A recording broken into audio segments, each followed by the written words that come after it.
The founders here in Aubergine, and we are we're one of the council sector experts when it comes to websites, domains, .gov.uk accessibility. You might have seen our name around the industry before. I know certainly we look after a number of your websites.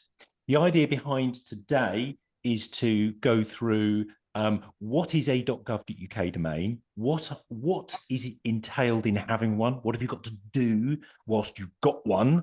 And also we're going to talk about a slightly broader topic that's specific to you guys, and that is an historical service that was run by an organization called Cantium. For those of you that may have had an older website platform. We'll come to that in time. Now, before we get started, if you want to ask any questions, just pop it in the chat box over there on the right-hand side or left-hand side, depending on how you're looking at it. And I'll keep an eye on that, and I'll try and answer your questions as we go.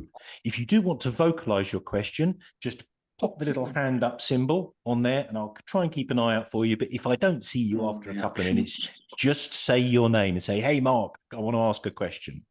As Charmaine said, we are recording the session. That's going to be sent to you afterwards, along with the slides. I'm going to be sharing some slides. Those will be sent to you too.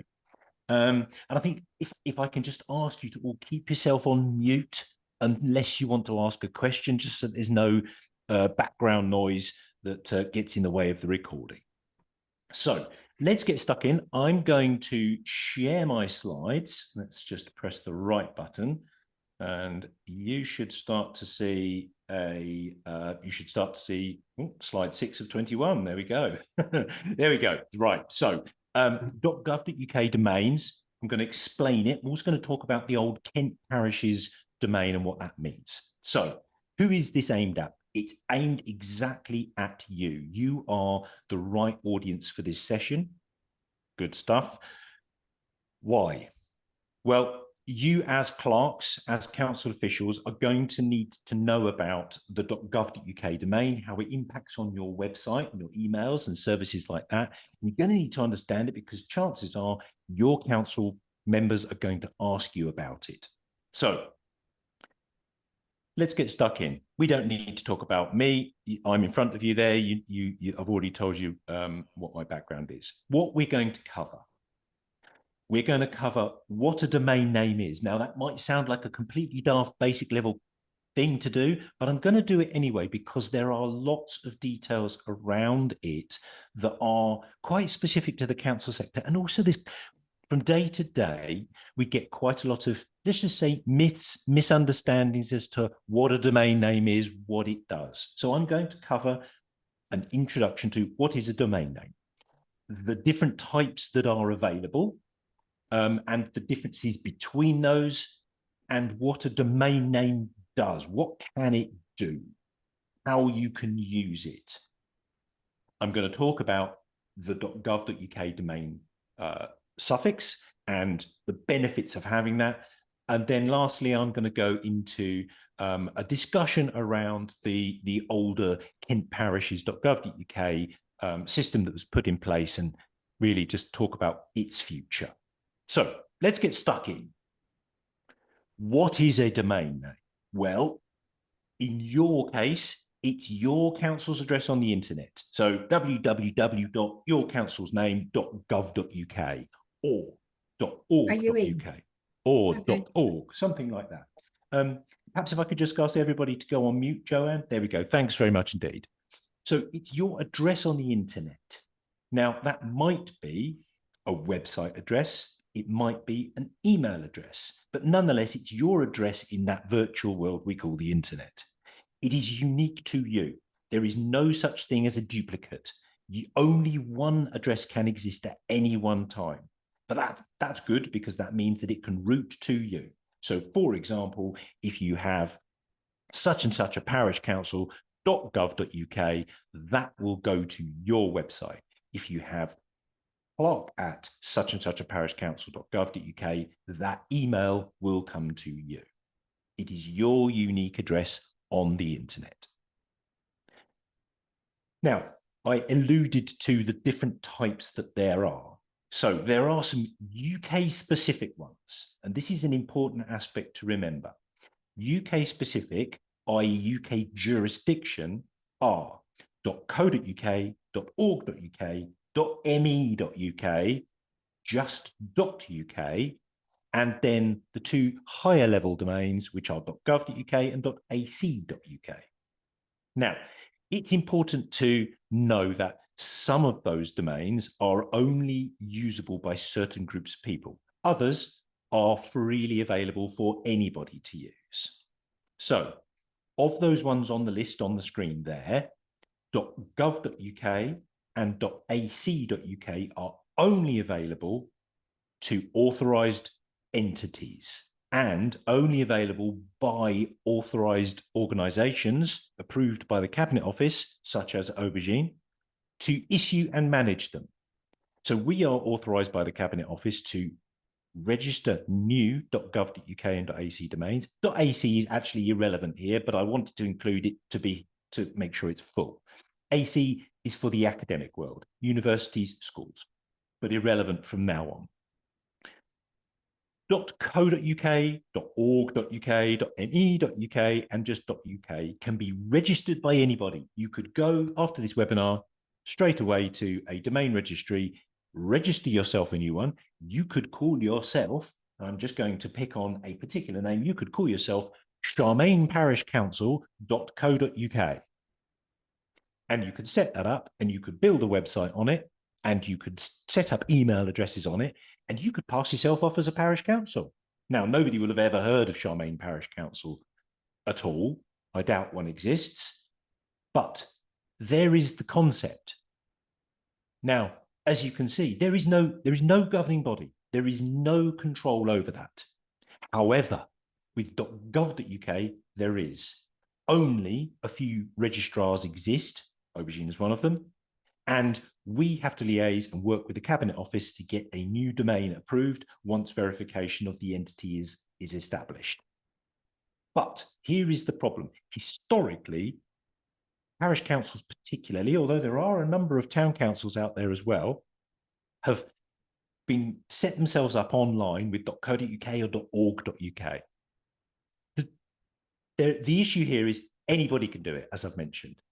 Often, historically, those domain names have been registered in the name of the person who originally registered them, and it passes from one person to the next to the next. Now, just purely from a good IT governance and transparency perspective, the council must own the domain. Now, .co.uk, .co, short for company. It is very much really reserved for the commercial world. If you are a parish or a town council, you should not be operating from a .co.uk. .org.uk is slightly more relevant to you. You are an organisation, particularly as a parish council, that's okay. .me, okay, it is a domain suffix that was created for the millennium. It's a member of, essentially it's saying you are a European member. Well, actually, geographically we are, but politically we are not. So me.uk, steer well clear of. And just .uk was a second level domain that was set up, again, not particularly well adopted, and I would avoid that. What you should be looking at really is .gov.uk as your future. If you are on a .org.uk, that's fine, but as you'll find out by the end of the presentation, hopefully you will consider moving forward to the .gov.uk. Now, luckily, all of those suffixes are overseen by Nominet and the Cabinet Office. What that means is that from a jurisdiction perspective, it's inside the UK, the data stays inside the UK, and you've got somebody to go to if you need help. Obviously, with the .gov.uk, it is absolutely controlled by the Cabinet Office, and access to and from and how it can be used is completely controlled by them through agents like us. Those non.uk domain suffixes, .com, .org, there's a difference here, .org and .org.uk. Do you see that difference? So .org is a kind of an international one, same as .com, .info, .biz, .net. If you are using these suffixes, you should definitely consider moving towards .gov.uk because they are not UK-specific jurisdiction. Now, historically, it was easy to go and register them and set up. And of course, as lots of small parishes have got, they've got historical infrastructure. And unless somebody comes along and says, this is what needs to change and this is how it's going to change, often it remains so. The downside of using .com, .org, .info, .biz, .net is you've got nobody to go to. There is no governing body. There is nobody to say, our .com domain was registered in the name of Bob the clerk from 3 times ago, and we can't get access to it, and now it's expired, and our website and our emails have stopped.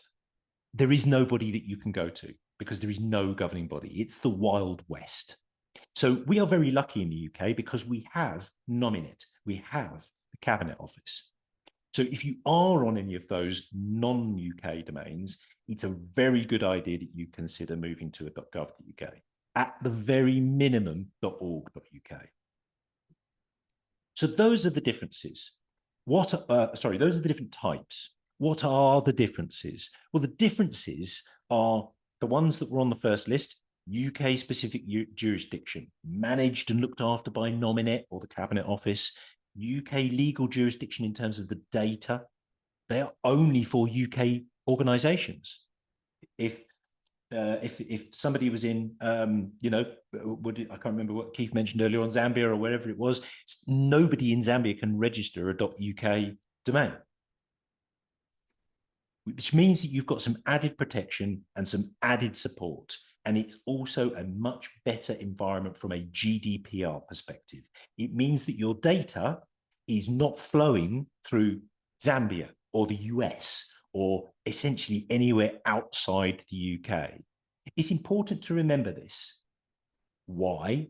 Well, GDPR encompasses things like freedom of information, subject access, and your general data, your data policy. If you have a domain name and a website and your email and it's on say a .com, there's a really good chance that all of that data, email, website, any data that the website stored, the domain name itself, is actually being hosted on servers in the US. So from a GDPR point of view, you've got a little bit of a challenge there, a little bit of a problem, because I bet you won't have made allowances for the fact that you are transferring data out of the UK, because you are. When you send an email to and from somebody, you might be sending it from your email address. You might be sending it to somebody else who's just down the road. But the thing about the internet is that piece of email will go all the way off through hundreds of different servers all the way around the world before it arrives at the person in their inbox just down the road. That's just how it works. But by having a .co.uk, .org.uk, .gov.uk, you know that for the most part, that data is going to stay within the UK.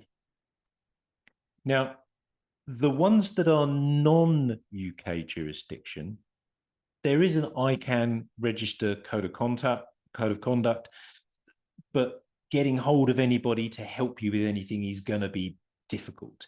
And lots of domain registrars, like the big domain registrars that you see advertised on telly, those will have people who are not in the UK. Their data will not be in the UK. And so getting support for a UK GDPR situation can be a challenge. So you do have GDPR compliance considerations if you are going to be operating from a non.uk domain suffix. So hopefully that's explained what a domain is and the different types and why. So who does what in the whole domain name thing? Well, there's you as the council. You are the registrant. Okay, you effectively own the domain. You control who and where can access it and what's done with it. Now, the people who register the domain for you and do the annual renewals, they are the registrars. Like Aubergine, we are a registrar. And to name a few other commercial names, for example, Ionos, that I'm sure you've seen that annoying advert on the telly, or 123reg, those places are also registrars. As I've put on there, those domains can be created from scratch, new ones, or renewed and issued by the registry. So those are the three people in the chain, so to speak. It's nothing to do with the website or the hosting or your emails. This is just the domain name, that address on the internet. So you've got your address on the internet, such and such a parish council. What did we use as our example? We used Charmaine Parish Council. Let's continue to use Charmaine Parish Council. So we've got charmaineparishcouncil.org.uk or .gov.uk. What can we use it for? Well, we can use it for our website address so that people can put that into Google or whatever browser they use, and it will deliver the person to your website. We can use it for email. So clark@charmaineparishcouncil.org.uk. You can also use it for other things. Now, obviously, as a small parish council, it's unlikely that you're going to be using something like a document management system like Modern Gov or Decisions, but certainly your larger parishes and towns, you might. And the IT people will want to use bits of that domain to set up that infrastructure. For example, a subdomain like documents.charmaineparishcouncil.gov.uk. What does that mean? Well, that means if I go to that address in my browser bar, it's going to direct me to that document system. Think of it as a sub address, but it can be pointed to a different place other than the website. Other IT infrastructure tools, which I won't go into too much detail now because it's really for those larger councils that have got IT infrastructure. But nonetheless, the domain name can be used for that. Ultimately, it's about advertising a single destination for all sorts of messaging and communication. So one address, charmaineparishcouncil.gov.uk, and that means I can communicate on a website, www.charmaineparishcouncil.gov.uk, and I can communicate with email, Clark, and so on. So that's how it can be used. Those are the usage points of a domain name. One of the things that comes up a lot is, we have a different address to our website. We have a different email address to our web address, and so on and so forth.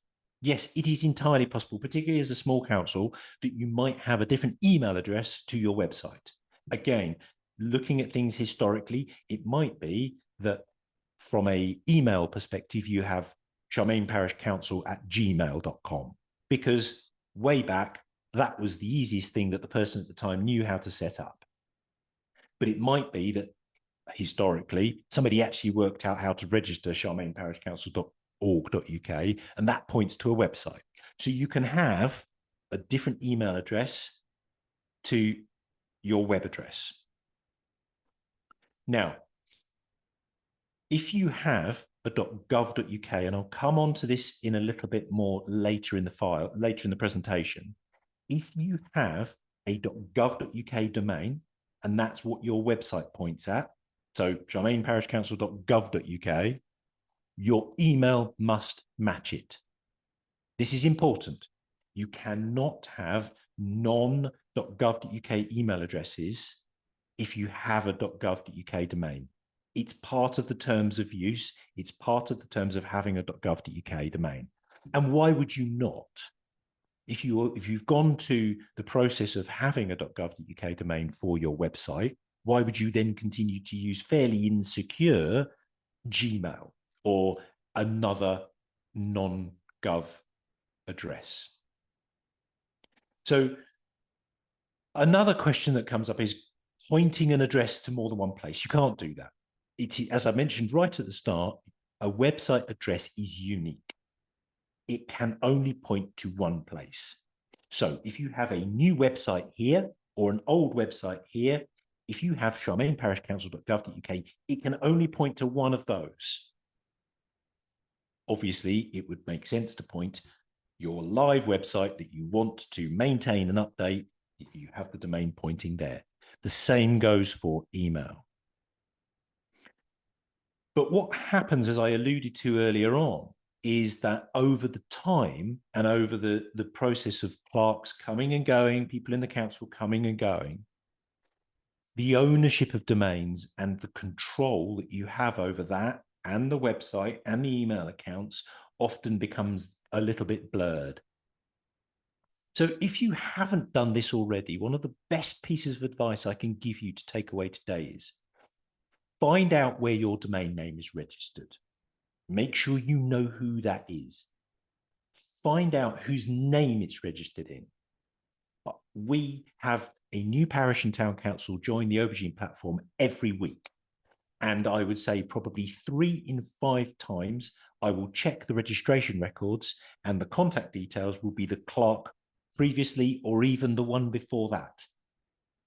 The downside of this, why is this such a problem? Well, accuracy of records is important, of course, but if there is a problem and you ever need to prove ownership and prove identity, i.e. you get locked out of your domain name registration account, if it's in the clerk's name before and it was his or her Gmail address, you are never getting access to that domain because they cannot release it to you because you are not the official registrant.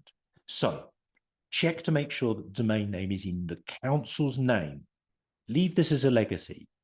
Make sure it's in the council's name so that when you move on, the council own the domain.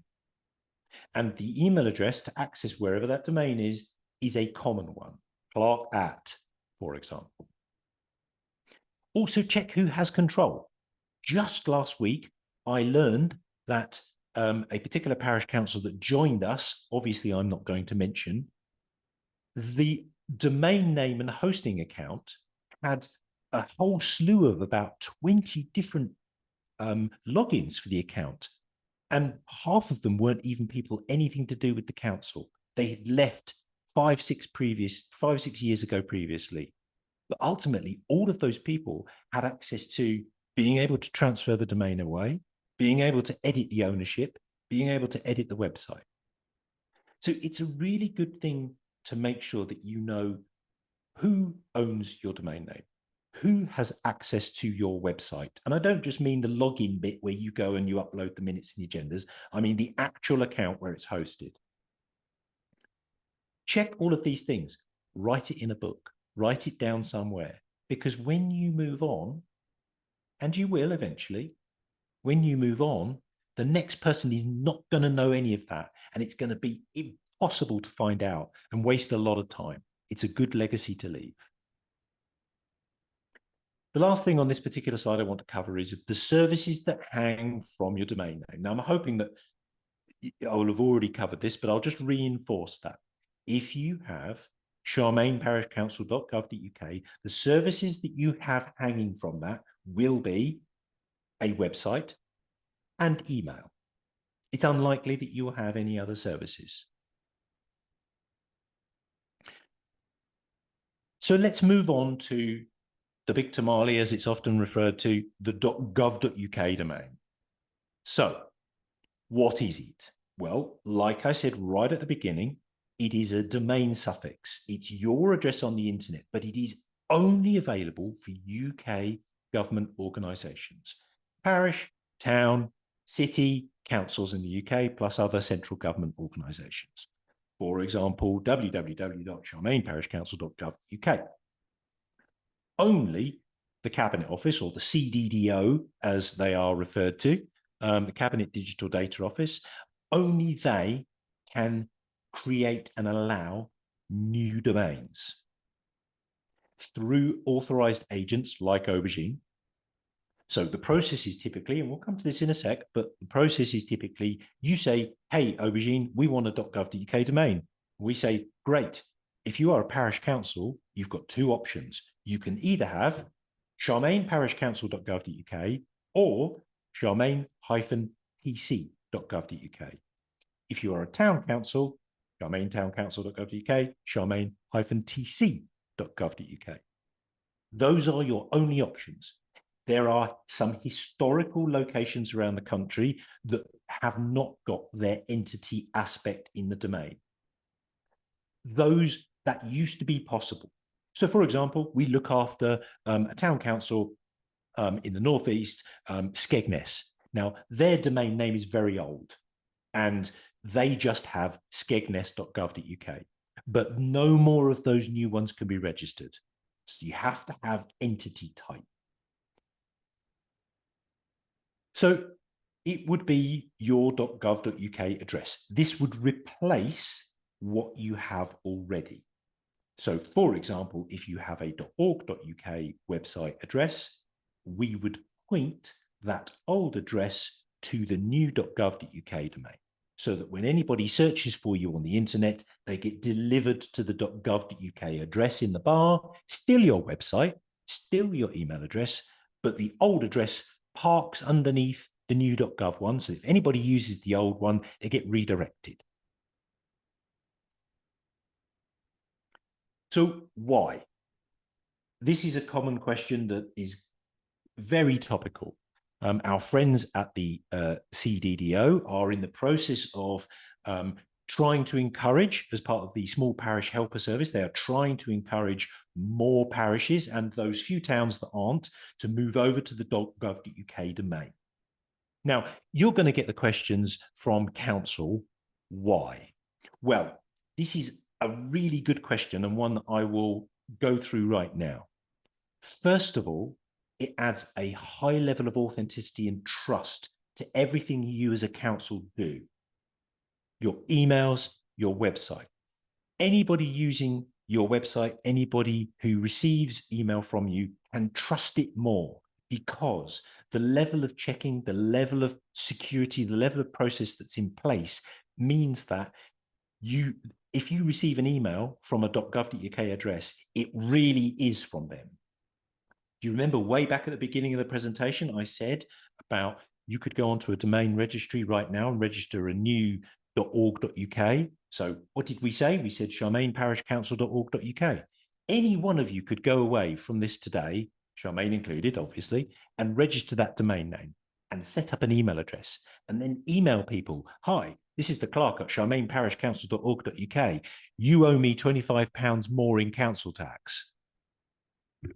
Well, that might sound extreme. It might sound funny, but I can tell you that's how fraud works, because if you bang out enough of those messages, somebody's going to pay it. Whereas .gov.uk, there's a much higher level of trust. Only authorized organizations can register, maintain, and use it. Why? Well, we live in an increasingly worrying cyber threat time, as organizations like Aubergine and many others like us, on an hourly basis, we are fending off cyber attacks all the time. You won't even know. We're just doing our job in the background. Now, obviously, it is a reflection of what is going on in the world. Cyber attacks are part of warfare. And you might think that, why does a nefarious country want to attack? We're just a tiny little parish in Kent. Well, the problem is this. You are a tiny parish in Kent, but you are part of a government organisation. You are tier 1 government. And although we, all of us on this call, know that whilst parish and town councils do excellent job, we're not decision makers in the future of the country. But people outside our country don't know that. They don't understand that nuance. They just see a council or an official looking website and they will decide to attack it. And if they succeed, they can put not only virus, but they can put nefarious content. They can redirect the domain. One of the worst scenarios is if your domain gets hijacked and gets redirected to something, let's just say, undesirable. So in these cyber threat times, by moving over to a .gov.uk, you will get a much greater level of security and protection, and people can trust what's going on there. You also get access to a lot of really excellent free services that central government offer. For example, National Cybercrime Agency have an early warning system. So all the data that's flowing in through your domain name is kind of pre-checked to make sure it's not nefarious. But also things like, from a GDPR, freedom of information, subject access request, if you've got .gov.uk email, as a clerk, you will have access to all of your counsellors' email boxes. You have to. That's the right. That's your responsibility to do so. It means then when it comes to FOI time, I know, the moment we get an FOI, and for full transparency, I'm a parish councillor. I'm currently a vice chair in my village. I'm also recently ILCA qualified. So I know that the prospect of an FOI or an SAR is a royal pain and a worrying time for the usage of time. But if you've got .gov.uk email, you can dive into the mailboxes of everybody and get the data that's needed to perform that process. One other thing, you show up higher in search results because the internet trusts .gov.uk more than any other domain. You've got a better legal protection when it comes to what happens online because it's all within the UK jurisdiction. Now, an important thing to remember, of course, is how that domain can be used. Right, you've got to have GDPR compliant email services that hang from the domain. As a minimum, if you've got .gov.uk domain, Clark must have Clark@ domain name, minimum. But myth busting time, not everybody has to have email. We get this question a lot.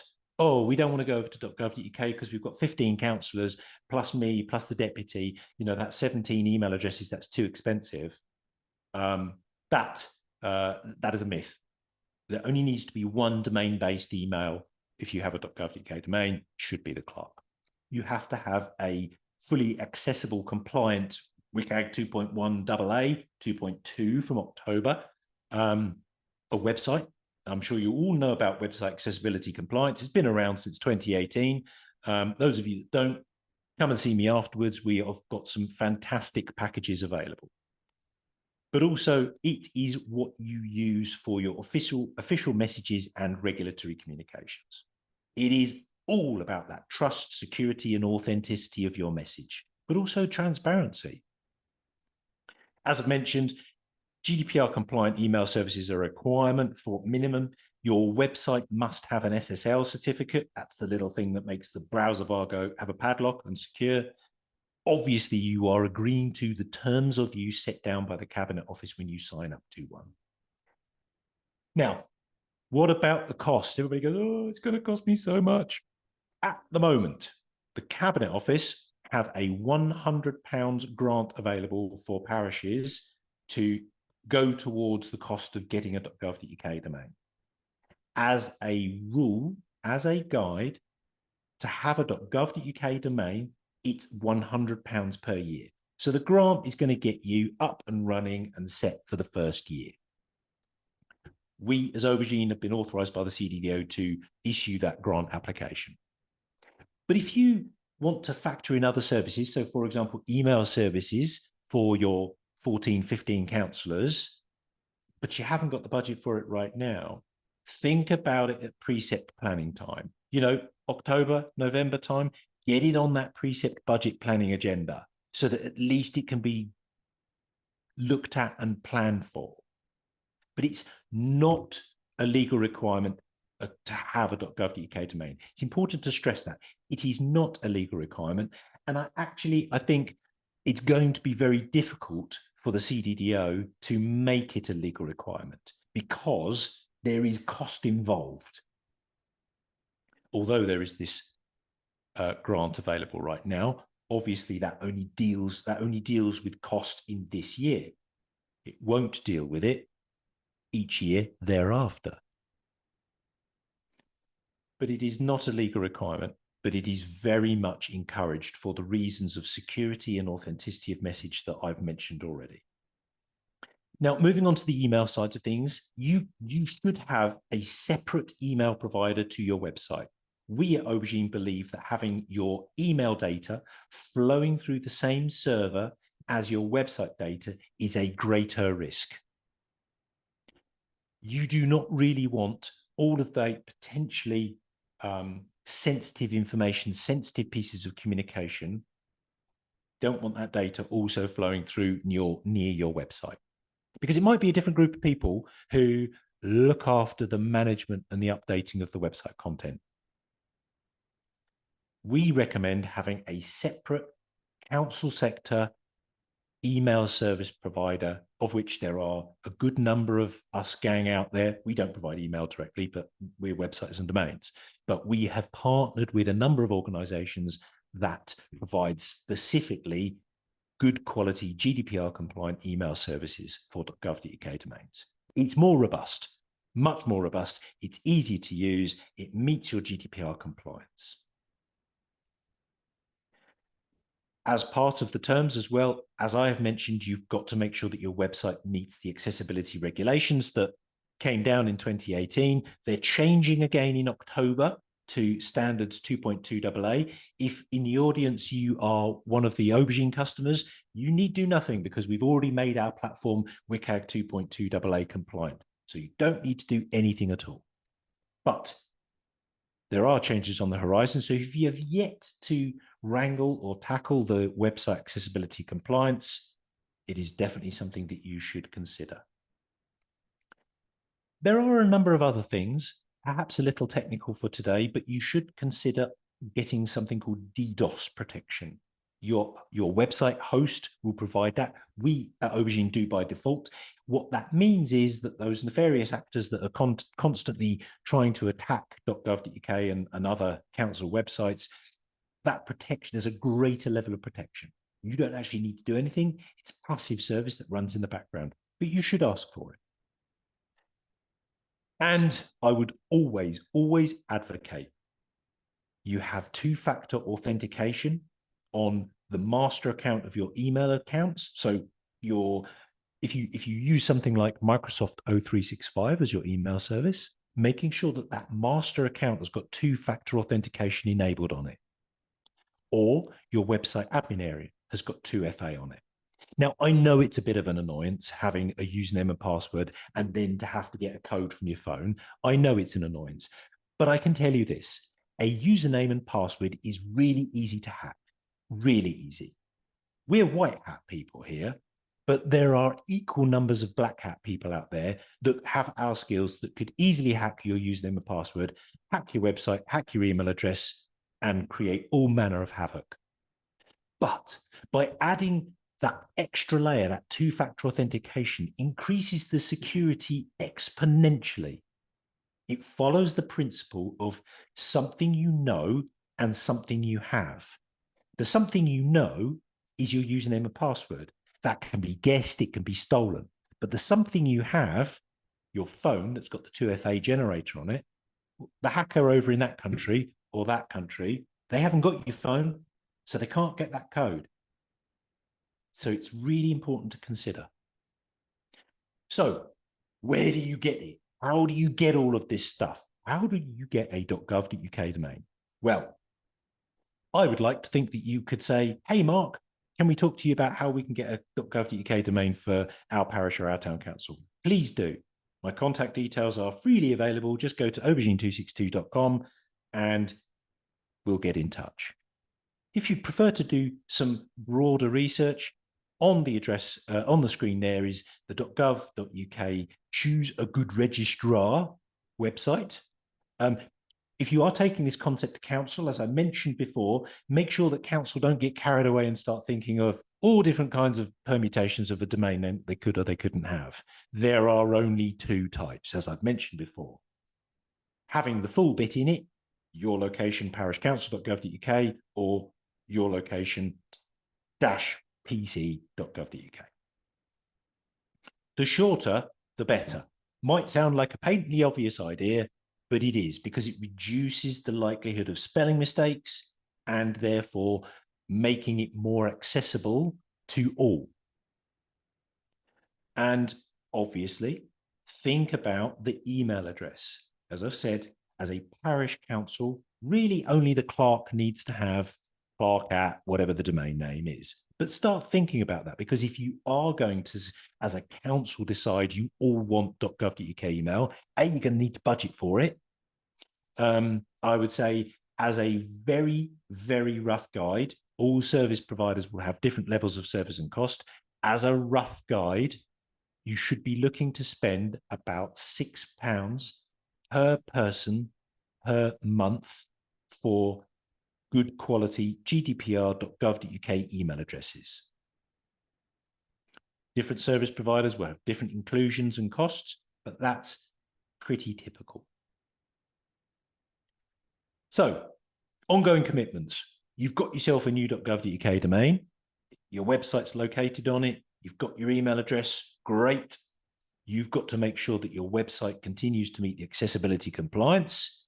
You've got to make sure that, as I mentioned way back in the dim and distant past when I started yabbering on, that if there are changes in the clerk's contact details, change of clerk, change of address, change of phone number, that you tell the registrar. So, for example, if we've registered you a .gov.uk domain and you're moving council, tell us, because we've got to make sure that the Cabinet Office have got the most recent records. The reason for that is, in the event of a security problem, the Cabinet Office will contact the clerk's details on their file. And if that person has since moved on, until they can get the correct contact details, the cyber problem will persist. Make sure that you react to your renewal notices. This might sound like a daft thing, but we've had a number of occasions where websites have gone off, emails stopped working, and people go, I don't know why. Well, it's because you've not renewed the domain. We sent you the invoice 60 days ago and you've not renewed it. Oh. Make sure that renewals for website hosting, domain name renewals are processed promptly. And as I've mentioned, if you are .gov.uk, make sure that the domain-based email, so clark@charmaineparishcouncil.gov.uk, is used for all correspondence. No diversion back to the old Gmail or .org address. And whilst we're on the subject, do not set up forwarders from .gov.uk to a non.gov.uk email address just because your phone's got a Hotmail on it that you use and you don't know how to add your .gov.uk to your phone. Because what you've then done is you've taken a secure environment and you've stuffed it into Hotmail, and now it is not. In the event that, as a parish or a town council, you don't want to continue with the .gov.uk domain anymore, or as an entity, you don't exist. It might be that the parish merges with another location. You've got to let the Cabinet Office know so that the domain name can be properly dealt with. So that really concludes the subject of domain names, .gov.uk, how you get it, how you use it. As I said, there is a program at the moment from the Cabinet Office to provide a £100 grant for parishes to get on board with the .gov.uk domain. We can help you with that eligibility application and registration. So if it is something that you're interested in, get in touch with me afterwards. I'm going to move on now to something that is specific to you all at Calc. Historically, there used to be a platform called Kent Parishes.gov.uk. And particularly smaller parish councils, you had your website located on that platform, such and such, for example, your parish name .kentparishes.gov.uk. Now, we took over kentparishes.gov.uk as a framework when Cantium exited back in 2021. Kent County Council stopped funding it. You'll probably all recall this. They stopped funding it, and essentially the platform dissolved. Most of you went off and started to get your own website. Lots of you came to us, but we now need to disband the use of kentparishes.gov.uk domain. And so from June, this will cease. It is unlikely that any of you are still using your URLs, so your parish name .kentparishes.gov.uk, or the email that used to work from that as well. It is unlikely. But if you recognize this as an address that you do actively use and promote, you must get in touch with me. The contact details will be shared with you. It is really important because from next month, the service is going to cease. So we need to work out finding a suitable alternative solution for you. Ultimately, you should be thinking about having a new .gov.uk domain for your website and your email. And and we can help you with that. So it's important to just check to make sure that there are no URLs like that. It's probably going to be your parish name or your town name .kentparishes.gov.uk. So check all of that on any of your records. Worth doing a little bit of a search. And like I say, contact me if you do find it. But just wrapping things up now, if you do want to find out more information on .gov.uk domains, here's a slide that's got some links directly to the important pages on the main Cabinet Office website. Finding a registrar, in the event that you don't want to ask Aubergine. Also, a listing of the things that you are accountable for if you're using it, and some tips about how to keep it safe. If you've got any specific questions, and again, you don't feel that you want to ask us, there is an email address there directly for the department that deal with .gov.uk domains. It's called domainmanagement@digital.cabinetoffice.gov.uk. So that really brings us to the end. Also on the slide here, there's some helpful links that take you to various guides. I've written some guides about how to get your .gov.uk domain. Also, website accessibility tips, day-to-day tips that you can use to make sure that the content that you put on your website meets the accessibility regs. There's a couple of other helpful links and things on there. And of course, there is my email address that you can email me directly if you do have any specific questions. So I think it leads me to say thank you. Thank you for listening. I hope it's not been too technical. I'd like to think that the terms I've used have been descriptive enough, but I also recognize the fact that these quite a technical subject. So I would be very happy to answer some questions now, or if you prefer, you can email me privately afterwards, and I'll answer your questions then. I'd like to very much thank the hosts, Charmaine and Laura, for today's presentation. Thank you for letting me come and talk to the members. But I think maybe now, for a couple of minutes, if anybody's got any questions, more than happy to answer.